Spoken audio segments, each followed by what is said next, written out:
vacances, comme ça approche là, quand nos parents étaient plus jeunes, que tous en au village pour se ressourcer.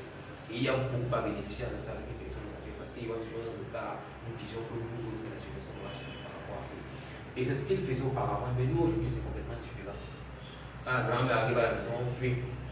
On te demande même de servir, tu pries avant de venir nous à manger, tu as peur qu'elle va écarter sur ta fille et que tu ne vas pas réussir. Pourtant c'est faux. C'est vrai que dans notre contexte à l'heure actuelle, les personnes âgées aussi, ce n'est pas vraiment ça.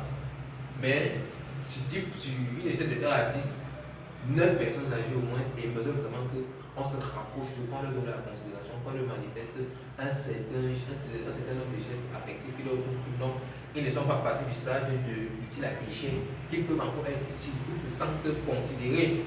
Donc chez nous aujourd'hui, c'est quelque chose que nous vivons vraiment. Les personnes âgées on n'apprend plus vraiment ça, on n'apprend pas en considération. Même dans les villages, ils sont pleins.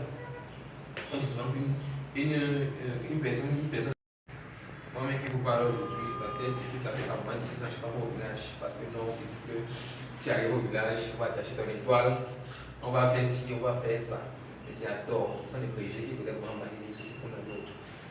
On a vieilli, mais le mental n'a vieilli pas. Les connaissances sont toujours là. Et maintenant, notre projet, c'est une taxe principalement dans l'exploitation des connaissances là, que ces personnes âgées, ces personnes qui pourraient offrir à nous autres jeunesse aujourd'hui, qui sommes appelés à faire face à la vie active, au monde professionnel, au monde de l'auto-emploi.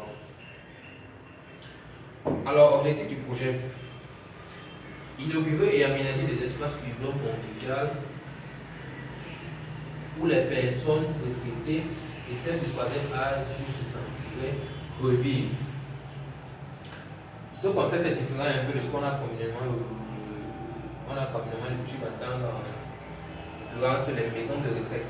Oui, c'est différent des maisons de retraite parce qu'une maison de retraite, c'est un endroit où on vous appelle lorsque vous êtes en malade, vous demandez peut-être avec des petits dans la blessure. Pour moi, de famille, pour un peu supporter cet homme de charge, qui est là-bas.